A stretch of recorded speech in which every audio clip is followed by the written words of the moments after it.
Hello everyone, welcome back our classroom. तो चलिए आज कुछ प्रश्न पॉलिटी से लेते हैं। एक प्रश्न था जो कि हम बीपीएससी द्वारा पूछे गए प्रश्नों पर चर्चा करते हैं, जिसमें एक प्रश्न था।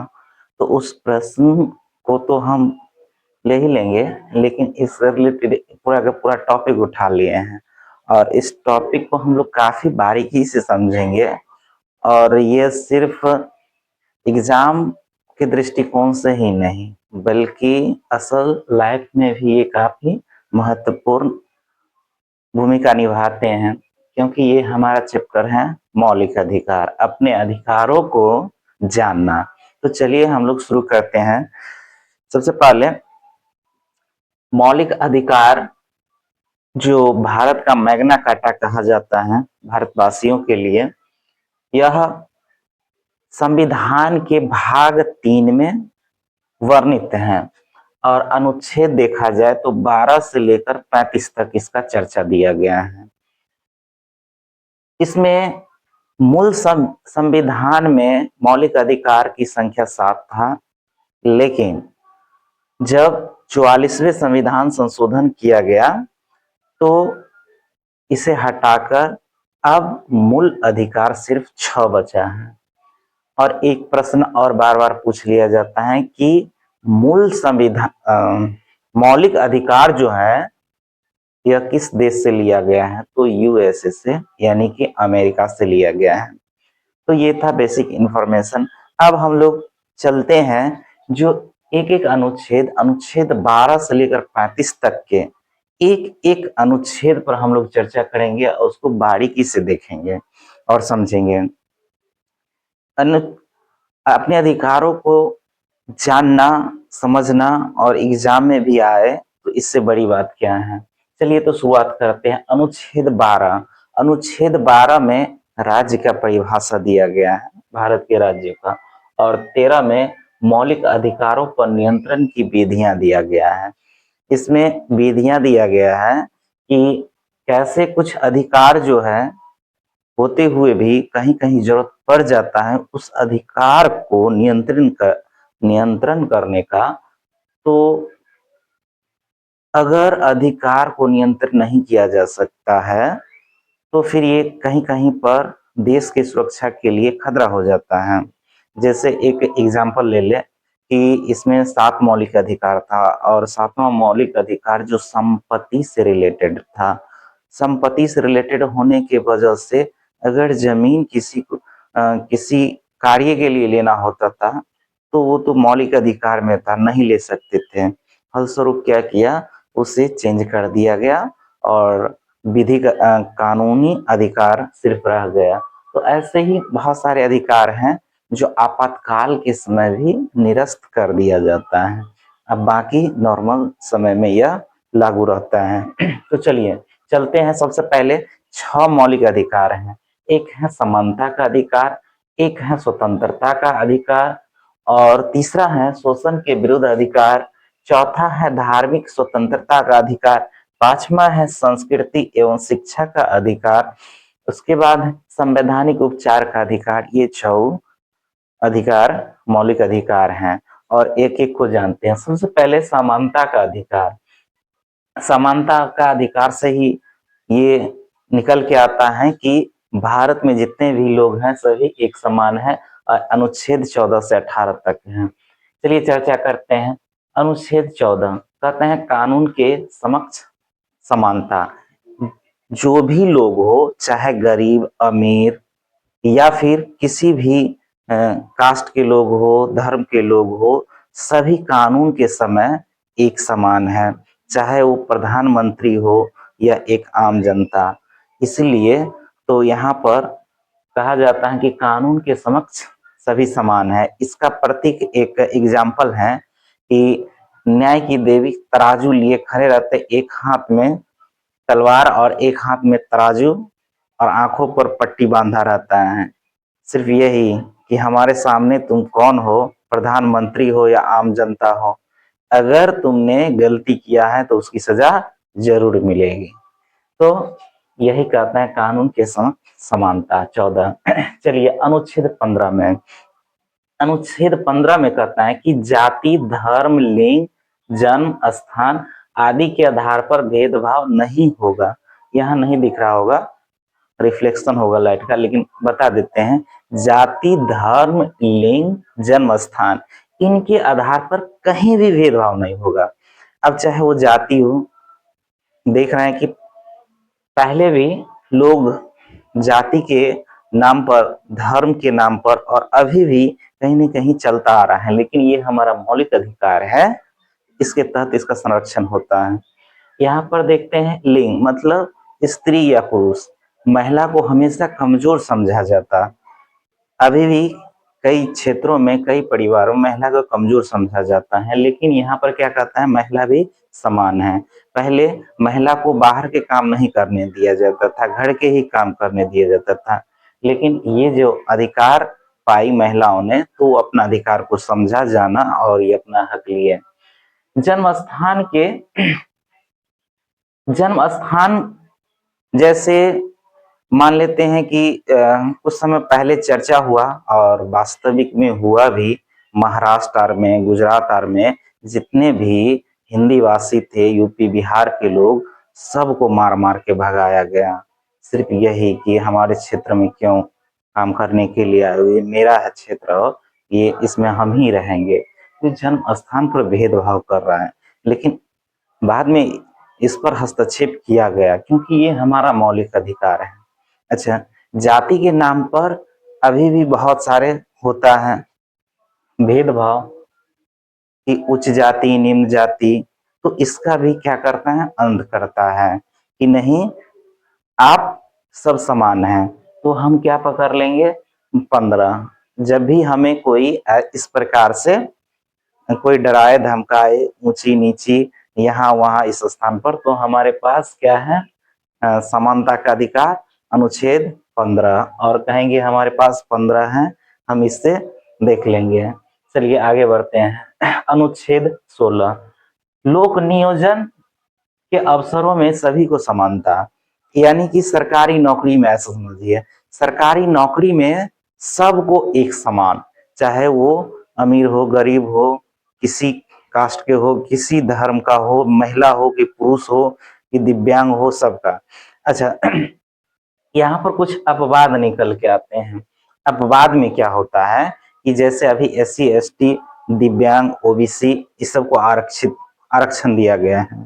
तो आरक्षण इसलिए दिया गया है कि मान लेते हैं जो एक अच्छे खासे परिवार से हैं और वो भी अपना पढ़ाई कर रहे हैं अच्छे से, और एक गरीब घर से बच्चे हैं जिसका पढ़ाई पढ़ाई तो दूर की बात है, उनको 2 वक्त का खाना नसीब हो जाए, वही बड़ी बात है। वो कहाँ शहर में रहकर पढ़ेंगे, कहाँ हॉस्टल में रहकर पढ़ेंगे, वो किसी प्रकार पढ़ लिख कर जाते हैं। तो इसीलिए यहाँ आरक्षण की व्यवस्था कर दी है। ऐसा समझते हैं कि जैसे मान लेते हैं कि कोई फल है, एक सेब का फल है और सबके लिए इतना ही दूरी रख दिए। अब एक जो है लंबे हाइट के लोग हैं, वो आराम से पकड़ लिए, तोड़ लिए, और जो कम हाइट के लोग हैं वो कैसे करेंगे, वो तो ऑलरेडी उससे छट जाएंगे। तो ये इक्वलिटी लाने के लिए, समानता लाने के लिए क्या करते हैं, आरक्षण दिया जाता है, यानी उस फल को जो छोटे कद के लोग हैं उसके लिए थोड़ा नीचे कर दिया जाता है, ताकि आप दोनों के, इसका जो उछाल है और इसका उछाल दोनों का बराबर हो सके और वो फल प्राप्त कर सके। तो ऐसे हैं, कई लोग अभी भी इसका विरोध कर रहे हैं, लेकिन अगर देखा जाए तो अगर ऐसा न हो तो फिर जो समाज के मुख्य धारा से कटे हुए लोगों को ऐसा लगता है कि अब ऐसा लोग रह कहाँ गया है। कभी आइए हमारे ही गांव में दिखाते हैं कैसे नहीं कटा है लोग मुख्य धारा से, वो तो अभी उनका एक भी पीढ़ी कलम नहीं पकड़े हैं, ऐसा भी लोग दिखाएंगे। तो कैसे नहीं कटा है, उनको जरूरी है आरक्षण की, तो यहाँ पर आरक्षण देते हैं ताकि वो मुख्य धारा से जुड़ सके। तो ये अपवाद में आता है। अनुच्छेद 17, ये छुआछूत का अंत करता है। अब देखिए हमारे ही भारत में इतना छुआछूत प्रचलित था और अभी भी कहीं कहीं पर है ही, जिससे क्या करते थे, लोगों को छुआछूत की वजह से काफी उसको प्रताड़ना करते थे। तो ये 17 में दे दिया गया है कि अब ऐसा कोई करेंगे तो उसके लिए सजा का प्रावधान है। जैसे एक बहुत ही अच्छा गाना था कि हमरे डाला पनपथिया से देवतो पितर पूजाय छे, कहू यो बाबू तैयो हमर देह इकिया छुआय छे। अब देखिए कि शादी हो या मरण हो, जब तक उसमें 12 वरण नहीं शामिल होते हैं वो पूरा नहीं होते हैं। शादी में ही चलिए कहाँ से डाला आएगा, कहाँ से मोड़ आएगा, कहाँ से पान आएगा, कहाँ से फूल आएगा, कहाँ से तो क्या पूरे यानी देखा जाए तो 12 वरण आता है तब जाके पूर्ण होता है। आज सभी कामों में वो सहभागी रहते हैं, यहाँ तक कि भगवान के पूजने में भी। अब फिर भी कहेंगे कि उससे हमारा देह छुआ जाएगा, अब ये कैसी बात है। तो ये छुआछूत का अंत कौन करता है? अनुच्छेद 17 ये समानता का अधिकार में। चलिए अनुच्छेद 18, अनुच्छेद 18 में क्या है कि उपाधियों का अंत करते हैं। हम जब हमारा देश गुलाम था तो अंग्रेज कुछ कुछ जो होते थे उनके शागिर्द जमींदार सब उनको अगर उनके फेवर में है तो उनको उपाधि दे देते, जैसे राय बहादुर या फिर जैसे हमारे महात्मा गांधी को ही केसरी हिंद के दे दिए थे, या रविन्द्रनाथ टैगोर को ही नाइटहुड की उपाधि दे दिए थे, बाद में सब वापस लौटा भी दिए थे। तो इस प्रकार के सारे उपाधियों को क्या करते हैं? अंत करते हैं, लेने से मना करते हैं। तो ये हमारा समानता का अधिकार था, अनुच्छेद 14 से 18। आशा करता हूं कि ये आपको समझने में काफी हेल्पफुल मिला होगा। चलिए इसमें से बहुत सारे प्रश्न पूछ लिया जाता है, ज्यादातर तो अनुच्छेद 17 से ही पूछ लिया जाता है, अनुच्छेद 14 से 15 से पूछ लिया जाता है, 16 से भी, यानी कि लगभग सबसे ही खूब क्वेश्चन भर भर के पूछा जाता है। चलिए स्वतंत्रता का अधिकार, दूसरा है स्वतंत्रता का अधिकार, और अनुच्छेद 19 से 22 तक में। अब ये काफी महत्वपूर्ण है क्योंकि ये स्वतंत्रता लगा हुआ है। तो पहले तो हम थोड़ा सा ऊपर ऊपर से लिख दिए हैं, लेकिन हमको लगा कि नहीं इसको डिटेल्स में चर्चा कर दे, सिर्फ एग्जाम ओरिएंटेड नहीं बल्कि लाइफ में भी उसका प्रयोग हो, ऐसा चर्चा करनी, तो हम इसको बारीकी से चर्चा करेंगे। चलिए अनुच्छेद 19, अनुच्छेद 19 में कहता है कि बोलने और अभिव्यक्ति की आजादी, जो हम बोल पाते हैं, किसी के बारे में अपना राय रख पाते हैं, या सरकार हो उनके ही काम अगर करते हैं अच्छे तो सराहना करते हैं, अगर गलत करते हैं तो विरोध करते हैं। तो ये कहाँ से हमको मिला है? अनुच्छेद 19 से। अनुच्छेद 19 इतना ही नहीं है, चलिए और आपको दिखाते हैं। यहाँ हमको लगा कि डिटेल्स में चर्चा कर देनी चाहिए, तो यहाँ जगह बचा था, यहाँ लिख दिए। तो अनुच्छेद जो है 19 का एक का ए में क्या कहता है? भाषण और अभिव्यक्ति की स्वतंत्रता। इसमें ही आता है बोलने और प्रेस की आजादी। अभी तैयारी में जो पूछा गया था बीपीएससी में क्वेश्चन यही से था कि प्रेस संबंधी जो है स्वतंत्रता वो किसमें निहित है? तो ये भाषण और अभिव्यक्ति में ही निहित है। तो इसलिए यहाँ पर हम विस्तार से भी इनको चर्चा कर रहे हैं, यही क्वेश्चन था और मेरा मकसद था कि सारा उठाकर यहाँ डिस्कस कर लिया जाए।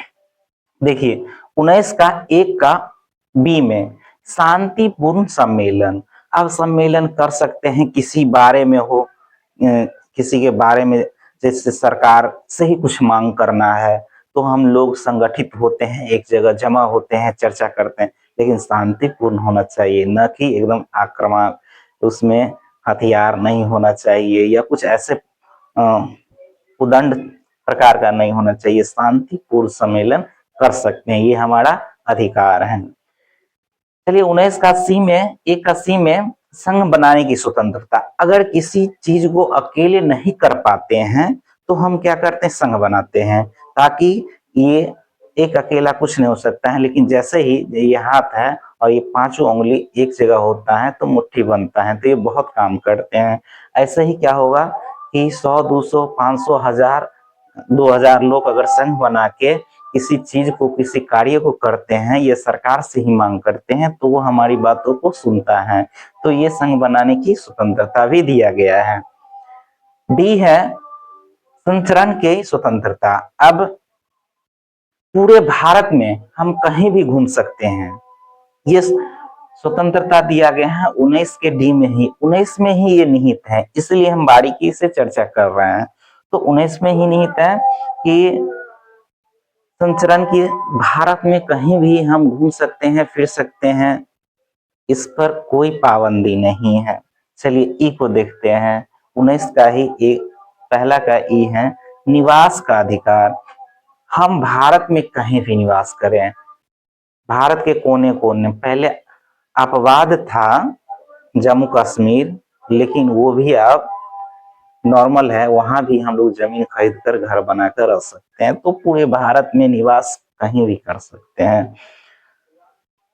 एफ है व्यवसाय की स्वतंत्रता। हमको जो मन होगा वो व्यवसाय करेंगे। अब ये स्वतंत्रता की आवश्यकता की क्यों पड़ी, ये हमारा मौलिक अधिकार का। तो मान लेते हैं कि एक नाई का बेटा है, वो सिर्फ ऐसा नहीं कि वो सिर्फ बाल बनाने का काम करेगा। ये एक कुम्हार का बेटा है, वो ऐसा नहीं कि वो सिर्फ बर्तन, मिट्टी का बर्तन बनाने का कार्य करेंगे, बल्कि उनका जो मन है वो करेंगे। इस पर कोई पाबंदी नहीं है। और आज के समय में ऐसा देखने को भी मिलता है कि लोग अपना व्यवसाय चेंज करते हैं। पहले जाति कास्ट निर्धारित ही हुआ था उनके व्यवसाय की वजह से, है?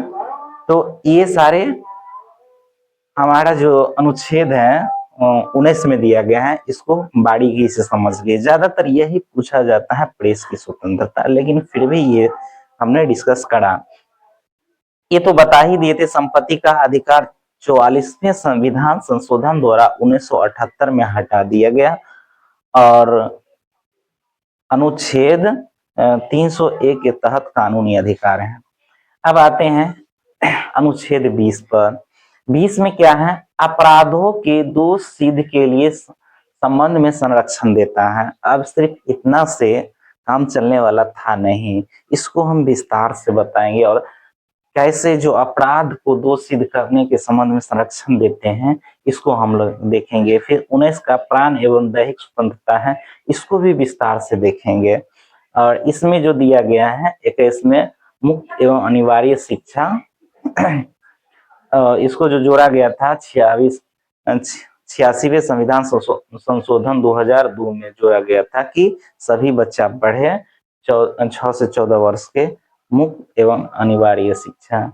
फिर हम लोग इसको देखेंगे। सबसे पहले तो 19 को देख लिए, 20 को 21 को बारीकी से देखेंगे। ये अनुच्छेद 20 को देख लिया जाए, जैसे अनुच्छेद 19 को देखे थे बारीकी से, क्योंकि एग्जाम के दृष्टिकोण से वो तो महत्वपूर्ण था ही, लेकिन अपने लाइफ में भी वो बहुत महत्वपूर्ण था। वैसे ही अनुच्छेद 20 भी हैं, 21 भी हैं और 22 भी हैं।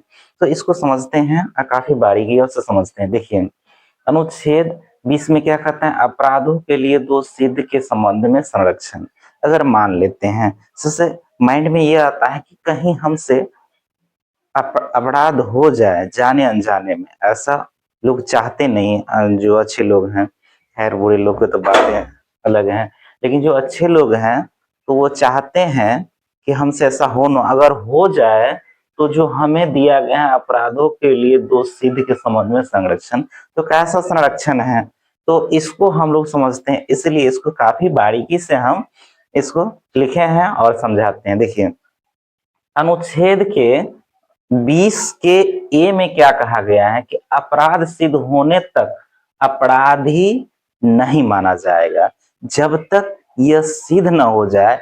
मान लेते हैं कोई अच्छे इमेज वाले व्यक्ति हैं और उन पर झूठा आरोप लगा दिया चोरी का, डकैती का, लेकिन वो ऐसा नहीं है, तो होगा क्या कि उनको दोष तो सिद्ध हुआ नहीं, झूठे आरोप में लगा दिए, तत्काल ये उलझे रहे और उसको सिद्ध हुआ नहीं, उस ऊपर समाज के लोग थोप देते हैं कि चोर है, डकैत है। नहीं, वही कहता है कि जब तक सिद्ध न हो तब तक यह क्या है, अपराधी नहीं है। पिछली तिथि से दंड नहीं। अब देखिए होता क्या है कि कई बार दंड जो कानून बनते हैं वो आईपीसी जो बनते हैं उसके तहत सजा दिया जाता है। हो सकता है कि चोरी के लिए 5 महीने का सजा है, ठीक, वो था ये, लेकिन आज वो फिर कानून बनाकर उसको 1 साल की सजा कर दिया है। तो ऐसा नहीं होगा। तो जो सजा उस समय अपराधी ने किए उसी नियम और कानून के तहत वो सजा का हकदार है, उससे न इधर न उधर। सजा में वृद्धि नहीं।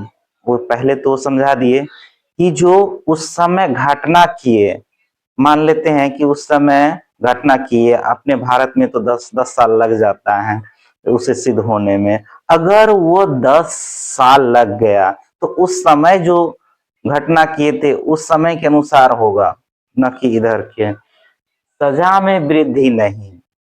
मान लेते हैं अभी जो चर्चा किए कि सजा 5 महीने का था और इधर हो गया कि उसी चोरी के लिए 1 साल की सजा, तो नहीं, इसको 5 महीना का मिलेगा।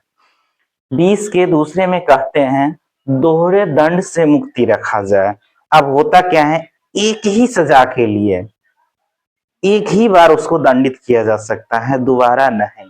पहले होता था ऐसे, जब अंग्रेजों के समय में दोहरा दंडित कर दिया जाता था, नहीं, एक बार जिसको सजा मिल गया दोहरा नहीं। 20 के 3 में क्या कहता है, पुलिस डरा धमकाकर जुर्म कबूल नहीं करा सकती है। पहले पुलिस होता था क्या, अपने बिहार में प्रचलित है ना, कि जो है कहा कि चलो खोज के लाओ शेर को, लेकिन सारे स्टेट के पुलिस शेर के ढूंढने में लग गया, किसी को शेर नहीं मिला। बिहार के पुलिस गया, बंदर को पकड़ लिया, उसे मारते डंडा से मारते, बोलो कि तुम ही शेर हो, बोलो तुम ही शेर हो। तो वही है कि पुलिस के सामने अगर कबूल भी कर लेते हैं तो वो मायने नहीं रखते हैं, जब तक आप मजिस्ट्रेट के पास कबूल नहीं कर लेते हैं तब तक वो नहीं माना जाएगा। चलिए, ये था इतना हमारा जो अपराधों के लिए दोष सिद्ध का संरक्षण था। 21 है प्राण एवं दैहिक स्वतंत्रता जीने का अधिकार। देखिए, प्राण का अधिकार मतलब यही नहीं होता है कि वो सिर्फ जीवन जिए, वो जीवन को गरिमा पूर्वक जिए, मानवीय तरीका से जिए। ये नहीं कि जैसे तैसे कोई भी आया उसको जैसे तैसे बेइज्जत कर दिए, नहीं, मानवीय तरीके से वो गरिमा पूर्वक वो जीवन व्यतीत करे, इसकी स्वतंत्रता देते हैं। इसमें क्या क्या आता है, देखिए, स्वच्छ पर्यावरण। पर्यावरण में क्या आता है, हवा स्वच्छ हो, आसपास के परिवेश स्वच्छ हो, जल स्वच्छ हो, ये सब होना चाहिए।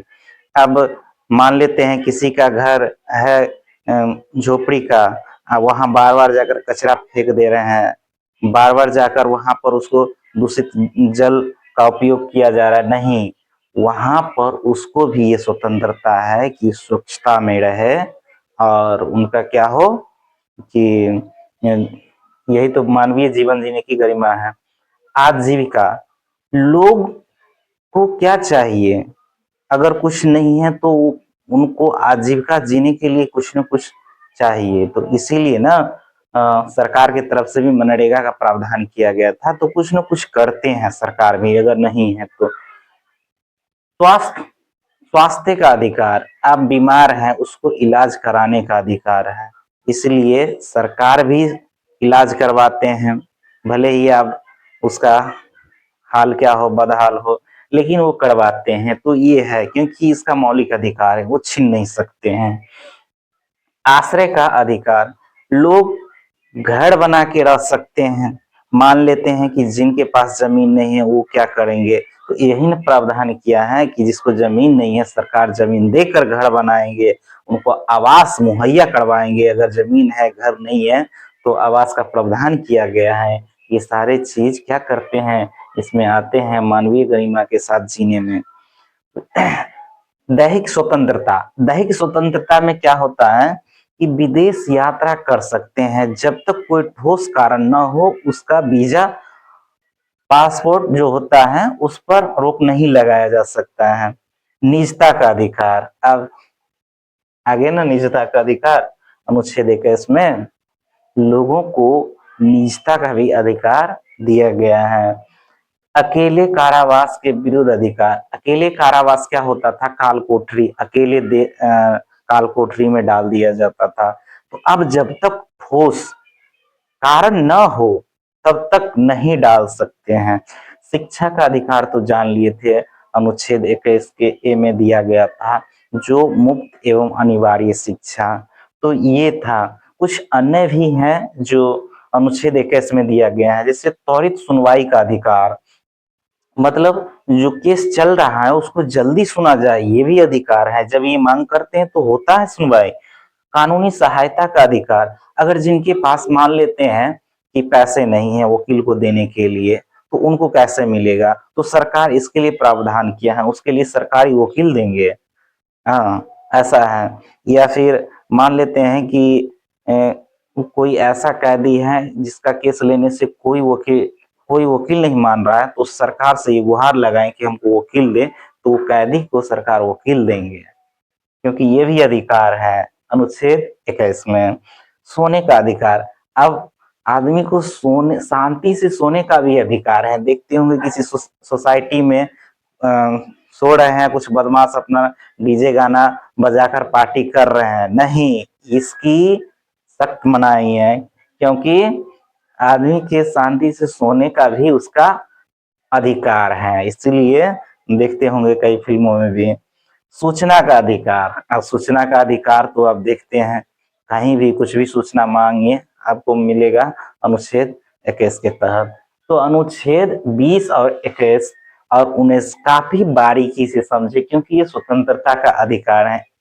और अनुच्छेद 22 भी उसको बारीकी से समझेंगे और देखेंगे। अच्छा, एक चीज यहाँ क्वेश्चन आया था कि ये जो अनुच्छेद है 20 और 21, ये दोनों राष्ट्रीय आपातकाल के समय भी नहीं खत्म किया जा सकता है, और खत्म हो जाएगा, लेकिन राष्ट्रीय आपातकाल के समय अनुच्छेद 20 और 21 नहीं खत्म होगा। इसको भी ध्यान पर रखिएगा कि कौन कौन सा राष्ट्रीय आपातकाल के समय जो 352 के तहत लगाया जाता है वो खत्म नहीं होता है। तो अनुच्छेद 20 और 21। तो चलिए कुछ अनुच्छेद 22 को भी डिटेल से, अनुच्छेद 21 बारीकी से समझ लिए, और अनुच्छेद 22 बच गया था, इसको भी बारीकी से समझ लिए, क्योंकि स्वतंत्रता का अधिकार है और यह जो है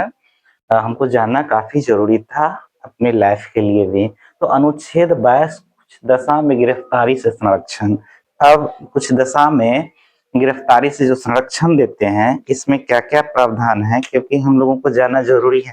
जैसे ही अनुच्छेद 21 में भी कुछ देखे थे। कारण जानने का अधिकार, अगर गिरफ्तार कर लेते हैं, मान लेते हैं ये कैसी दशा होगा, अचानक गिरफ्तार कर लिया, हमको कोई नोटिस नहीं दिया, तो आगे गिरफ्तार करने के लिए तो हमको कारण जानने का अधिकार है। क्या कारण है बताइए, किस कारण में हमको आप गिरफ्तार कर रहे हैं? बस अगर गिरफ्तार कर लिए, चलिए कारण बता भी दिए, अब मान लेते हैं कि वो हम पर झूठा ही है, लेकिन फिर भी चलिए गिरफ्तार कर लिए, तो पसंद के वकील से सलाह, मेरा ये है राइट कि अपने पसंद के वकील से मैं सलाह लूंगा, तो ये भी अधिकार देते हैं। 24 घंटे के भीतर पेशी करना होगा मजिस्ट्रेट के पास, ये है। अगर नहीं करते हैं, 24 घंटे में नहीं करते हैं, तो ये हमारा अधिकार है। अगर मजिस्ट्रेट मान लेते हैं कि नहीं है, 24 घंटे के लिए छुट्टी पर चले गए हैं या कहीं और चले गए हैं, नहीं है, तो बिना मजिस्ट्रेट के ऑर्डर के भी हमको वो रिहा कर देंगे, क्योंकि ये हमारा अधिकार है। तो ये सारे अधिकार हैं। इससे पहले स्वतंत्रता का अधिकार में ये चारों 19, 20, 21 और 22 अच्छी तरह से समझे और बारीकी से समझे, तो इससे बहुत सारे क्वेश्चन आ जाता है। आने के लिए तो शॉर्ट में आ जाता है, लेकिन ये चारों जो अनुच्छेद था हम लोगों को जानने के लिए, अपने लाइफ के लिए काफी इम्पोर्टेंट था। तो ये है।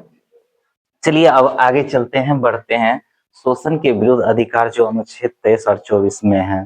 तो शोषण के विरुद्ध अधिकार में क्या होता है कि मानव अनुच्छेद 23 में मानव के साथ दुर्व्यवहार और बलात् श्रम पर प्रतिबंध है।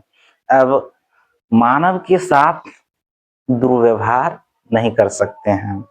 अब चाहे वो कैसा भी हो, चाहे वो गरीब हो, जैसा भी हो, जिस जाति से आता हो, जिस कास्ट से आता हो या जिस रिलीजियन से आता हो, तो वो जैसा भी है वो अपना गरिमामय जीवन जी रहा है, तो उसको आप कहीं भी दुर्व्यवहार नहीं कर सकते हैं। तो ये अधिकार देता है। बलात् श्रम से होता क्या है, बंधुआ मजदूर, जैसे पहले के समय में बंधुआ मजदूर करवाते थे, काम ज्यादा करवाते थे, उसके एवज में या तो मजदूरी नहीं देते थे या फिर देते भी थे तो बहुत कम देते थे। तो इसका क्या करते हैं, विरोध करते हैं। तो ये हमारा 23 में है। अनुच्छेद 24 क्या कहता है कि कारखानों में या कोई ऐसा भारी उद्योग में जहां पर 14 साल से कम उम्र के बच्चों को काम पर नहीं लगाना है, ये कहते हैं। अगर ऐसा करते हैं तो कारखाने के मालिक और लगाने वाले गार्जियन पर भी एफआईआर होगा और उस पर भी कानूनी कार्रवाई होगा। तो ये था शोषण के विरुद्ध अधिकार। न तो उनके साथ दुर्व्यवहार कीजिए, न उनको जो है बंधुआ मजदूर बनाइए और न ही बच्चों से आप काम करवाइए। तो ये शोषण के विरुद्ध अधिकार हैं। चलिए, धार्मिक स्वतंत्रता का अधिकार। धार्मिक स्वतंत्रता का अधिकार में क्या है कि अनुच्छेद 25 से लेकर 28 तक है। टोटल 4 अनुच्छेद हैं, इसको समझते हैं। अनुच्छेद 25 में कहता है कि अंतःकरण और किसी भी धर्म को मानने और प्रचार करने का भी स्वतंत्रता है। अच्छा चलिए, ऐसा समझते हैं कि मान लेते हैं कोई भी धर्म के लोग हैं, अगर वो उस धर्म को ना पसंद करता हो, वो चाहता हो कि दूसरे धर्म में हम चले जाए, तो ये उसके लिए स्वतंत्र है, वो जा सकता है, उसे कोई रोक टोक नहीं। लेकिन हाँ, कोई जबरन अगर उसे बनाए, इस धर्म के लोग हैं और इस धर्म में वो जबरन कन्वर्ट करे, तो इसके लिए सजा का प्रावधान है। किसी भी धर्म को मानने का और प्रचार करने का भी स्वतंत्रता। अगर मान लेते हैं कि हम दूसरे धर्म के नहीं भी हैं, लेकिन फिर भी हम अपने धर्म का है और उस धर्म को भी मानते हैं। चलिए, अपने धर्म अच्छा है क्योंकि भारत सर्वधर्म संपन्न है, सभी धर्म को मान्यता देता है, तो हम उस धर्म को भी मान सकते हैं या उनके पूजा स्थल पर भी जा सकते हैं। यहाँ पर कोई रोक टोक नहीं है, प्रचार भी कर सकते हैं। ये है। अब इसमें क्या है कि धार्मिक कार्यों के लिए प्रबंध की स्वतंत्रता। अगर मान लेते अपने धार्मिक कार्यों के बढ़ावा के लिए कुछ न कुछ उसको प्रबंध करना होता है, मंदिर मस्जिद जो भी गिरजाघर गुरुद्वारा बनाना होता है, तो ये देता है सरकार, हमारा संविधान, कि आप कर सकते हैं प्रबंधन। 27 है, किसी भी विशिष्ट धर्म की अभिवृद्धि के लिए कर टैक्स की मुक्ति। पहले होता था ना, कई सारे टैक्स धार्मिक कर लगाए जाते थे, तो अब किसी को टैक्स देने की जरूरत नहीं। हाँ, अब इसमें क्या होता है कि लोग को स्वेच्छा है, वो कहते हैं ना, अभी भी मांगने के लिए आते हैं चंदा दीजिए, तो चंदा मतलब जिसके मन में जितना आया, जो जुड़ा वो दे दिया। तो वही कहता है कि आप ये दे सकते हैं, नहीं आप पर दबाव बनाया जा रहा है कि आपको 1001 रुपए देना होगा, 5001 रुपया देना होगा। तो अनुच्छेद 27 इससे आपको क्या करते हैं, मुक्त करते हैं कि आप नहीं दें। अगर दबाव बनाया जाता तो उसके लिए प्रावधान है, देख लेंगे। चलिए, अनुच्छेद 28 क्या कहता है, सरकारी शिक्षण संस्थानों में धार्मिक शिक्षा नहीं दी जाएगी तथा धर्म निषेध कार्यक्रम में भी शामिल होने के लिए बाध्य नहीं होगा। किसी भी सरकारी स्कूल या संस्था हो, उसमें धार्मिक शिक्षा नहीं दिया जाएगा, ये बात। और किसी भी धार्मिक कार्य के लिए उसको बाध्यकारी नहीं होगा। हाँ, स्वेच्छा है, जा सकते हैं, लेकिन बाध्यकारी नहीं होगा। तो ये था धार्मिक स्वतंत्रता का अधिकार में। मुख्यतः यहाँ पूछा जाता है कि धर्म हाँ, ये सरकारी संस्था वाला पूछ लिया जाता है, टैक्स वाला पूछ लिया ये 26 ज्यादातर पूछा जाता है। धार्मिक कार्यों के लिए जो प्रबंधन है, अपने धर्म के लिए जो कुछ करना चाहता है, बनवाना चाहता है, या उसका व्यवस्था कहीं पर किया जाता है, तो ये 26 में है। लेकिन प्रचार प्रसार की जहां बात आए तो इसमें लोग स्टूडेंट फंस जाते हैं। प्रचार करना 25 में, धार्मिक कार्यों के लिए प्रबंधन करना किसमें, 26 में। तो ये सब है, तो ये भी समझ में आया। आगे बढ़ते हैं। संस्कृति और शिक्षा का अधिकार, ये 29 से 30 में दिया है। अपने संस्कृति और शिक्षा का अधिकार है। तो 29 में है अल्पसंख्यक। यहाँ पर बात होता है लोग जो अल्पसंख्यक होता है, बहुसंख्यक को तो ऐसा भी संरक्षण होता ही है। अल्पसंख्यक के हितों की जो रक्षा करते हैं, चाहे वो भाषाई भाषाई अल्पसंख्यक हो, लिपि के आधार हो, या संस्कृति हो, उसका कल्चर हो, तो सारे कल्चर को भी आप बढ़ावा दे रहे हैं, देख रहे हैं। सारे भाषा को बढ़ावा दिया जा रहा है, लिपि को बढ़ावा दिया जा रहा है। तो ये अनुच्छेद 29 के तहत ही दिया जाता है। अनुच्छेद 30 में क्या कहता है, अल्पसंख्यकों को शिक्षा संस्थान स्थापित करने का अधिकार है। अगर मान लेते हैं कि कोई अल्पसंख्यक लोग हैं और वो बहुसंख्यक में नहीं जा रहे हैं, या मतलब कंफर्टेबल नहीं फील कर रहे हैं, तो अपना शिक्षण संस्थान खुद बना सकता है। हाँ, तो वहां भी ये नहीं होगा कि अल्पसंख्यक खोलें तो सिर्फ अपने लिए, उसमें सब जा सकते हैं, लेकिन वो खोल सकते हैं ताकि वो अपने मन के अनुसार, मतानुसार, सुविधा अनुसार वो चला सके। ऐसे ये प्रावधान करते हैं। तो ये शिक्षा का भी अधिकार है और हितों की रक्षा करने का अधिकार है। इतना समझ में आया। चलिए, छठा है संवैधानिक उपचार का अधिकार। यही तो है, बाबा साहब ने कहा था कि अनुच्छेद 32 जो है वो मूल अधिकारों का मैग्ना कार्टा है। तो यहाँ दो क्वेश्चन पूछा जाता है। एक तो भारत का मैग्ना कार्टा तो मौलिक अधिकार, लेकिन अगर पूछा जाए बाबा साहब अम्बेडकर ने किसे मैग्ना कार्टा कहा है, तो अनुच्छेद 32 को। क्यों कहा है? क्योंकि अधिकारों को लागू कराने के लिए सुप्रीम कोर्ट जाने का अधिकार है। अगर ये जितने सारे अधिकार है अगर नहीं लागू हो पा रहा है, तो इसको लागू करवाने के लिए सुप्रीम कोर्ट जा सकते हैं। इसलिए बाबा साहब अम्बेडकर ने कहा ये मैग्ना कार्टा है। चलिए, तो इतना समझ में आया। अनुच्छेद 32 तक मौलिक अधिकार 6 समझा दिए हैं। इसमें कुछ और हम बताए थे 35 तक, तो उसको भी हम चर्चा कर लेते हैं। लेकिन इससे पहले जितना भी था, मुख्यतः अनुच्छेद 14 से लेकर 32 तक ही मौलिक अधिकार से रिलेटेड था। इसके बाद कुछ और है जो 33, 34, 35, 3 है, इसको समझते हैं। 35 में कहता है संसद को सशस्त्र बलों और पुलिस के मौलिक अधिकारों को सीमित करने की शक्ति देता है। जो सैनिक होते हैं और पुलिस दल होते हैं, वैसे भी लोग इन लोगों को देखकर आम जनता जो शरीफ होते हैं डर के भागते हैं, उनको फिर भी इतना, लेकिन इसलिए उसको भी जो दिया गया है अधिकार, उसको सीमित करते हैं कि ताकि उसका दुरुपयोग ना कर सके। 34 में कहता है जब किसी क्षेत्र में मार्शल लॉ सैन्य शासन लागू हो तो अधिकारों पर प्रतिबंध लगा सकते हैं। अब ये मार्शल लॉ सैन्य शासन हो, जब आपातकाल लगा हो, तो ये सारा निरस्त करने का भी प्रावधान दिया गया है। और बताए थे ना, अनुच्छेद 20 और 21 ये नहीं निरस्त होगा, बाकी निरस्त हो जाएगा। 35 में दिया गया है मौलिक अधिकारों को प्रभावी बनाने के लिए कानून बनाने की शक्ति केवल संसद का है। इसको और प्रभावित बना सकता है। कैसे इसको और प्रभावित बनाया जा सके कि लोगों के हितों की रक्षा हो सके, तो 35 में संसद ही केवल बना सकते हैं।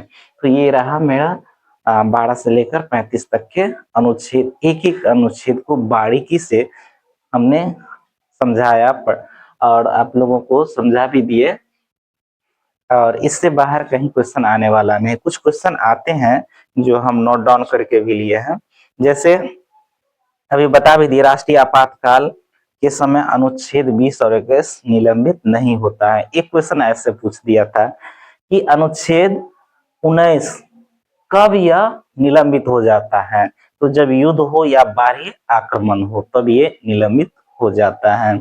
अच्छा, एक क्वेश्चन और बहुत अच्छा पूछ दिया गया था कि कौन सा अनुच्छेद विदेशियों के लिए लागू नहीं है, तो हमने ये विदेशियों के लिए लागू और नहीं, नहीं वाला में सिर्फ 5 याद रखना है, बाकी ये भी लिख दिया है। नहीं में 15, 16, 19, 29 और 30 ऐसे याद करेंगे। 15, 16, 29, 30 1, 19 ये भी विदेशियों के लिए लागू होता है, बाकी सब भारतीय के लिए लागू होता है। तो इतने सारे चीज बारीकी से समझा दिए और आपको भी समझने में आसानी होगा। आशा करते हैं अच्छा लगा होगा। फिर कभी मिलेंगे नेक्स्ट वीडियो में कुछ और टॉपिक के साथ। इसको बनाने में काफी मेहनत लगे, तो आशा करते हैं कि आपको ये काफी हेल्पफुल मिलेगा और सपोर्ट करने के लिए आप भी कीजिए और दूसरों को भी कहिए, ताकि जो है आप लोगों के लिए ऐसा वीडियो ला सकें। ठीक है, चलिए तो चलते हैं, धन्यवाद।